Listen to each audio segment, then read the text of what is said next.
നമ്മൾ ഈ ശബ്ദ മലിനീകരണത്തിനെതിരെ നമ്മളൊരു ക്യാമ്പയിൻ വളരെ ഇതായിട്ട് നടത്തുന്നുണ്ട്. മനു എൻ്റെയൊക്കെ മുന്നണിയിൽ നിൽക്കുന്ന ഒരു വ്യക്തിയാണ്. പുള്ളി ഒരുപാട് സ്വന്തം നിലയിലും ചെയ്യുന്ന ആളാണ്.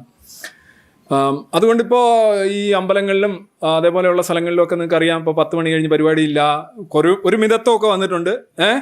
ചെറിയൊരു മിതത്വം വന്നു. ഞങ്ങളുടെ അടുത്തൊക്കെ കുറച്ച് വെക്കുന്നുണ്ട്. ഇത് കുറച്ച് വെക്കണം എന്നൊരു ബോധം വന്നിട്ടുണ്ട്. പോലീസ് ചെല്ലുന്നുണ്ട്, പോലീസിന് ഇഷ്ടമല്ലാഞ്ഞിട്ടും. പിന്നെ കമ്മിറ്റി അംഗങ്ങൾ കുറച്ച് വെക്കുന്നുണ്ട്, അവർക്ക് ഇഷ്ടമല്ലാഞ്ഞിട്ടും. രാഷ്ട്രീയക്കാർ അവിടെ വന്ന് ഇടപെടുന്നുണ്ട്, അവർക്ക് ഇഷ്ടമല്ലാഞ്ഞിട്ടും.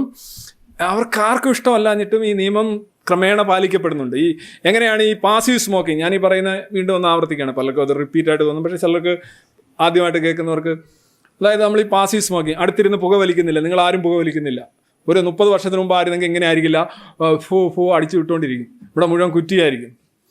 ഇതിപ്പോൾ അങ്ങനെയല്ല, മാറിക്കൊണ്ടിരിക്കും. ഇതെങ്ങനെയാണ് മാറിയെന്ന് പറഞ്ഞാൽ നിരന്തരമായ സമ്മർദ്ദങ്ങളും നിയമങ്ങളും, നിയമം ഇല്ലാത്തതല്ല കുഴപ്പം, നിയമം നടപ്പിലാക്കാനായിട്ടുള്ള സമ്മർദ്ദം. അതാണ് ഏറ്റവും വലിയ പ്രോഗ്രസീവ് ആയിട്ടുള്ള കാര്യം. നമുക്ക് നല്ല നല്ല നിയമങ്ങളുണ്ട്. ഈ ശബ്ദ മലിനീകരണത്തിനെതിരെ പരാതിപ്പെട്ടി കഴിഞ്ഞാൽ 10,000 രൂപ കിട്ടും. വെടി പൊട്ടുന്ന സാധനം ഉണ്ടല്ലോ, അവിടെ നിന്ന് ഇയറിന് പോയെന്നൊക്കെ പറഞ്ഞ് ബാലൻസ് പോയെന്ന് പറഞ്ഞു കഴിഞ്ഞാൽ 1,00,000 രൂപ കിട്ടും. പരാതിപ്പെടുന്നവർക്ക് 10,000 കിട്ടുന്ന ഒരു സംഗതിയാണ്.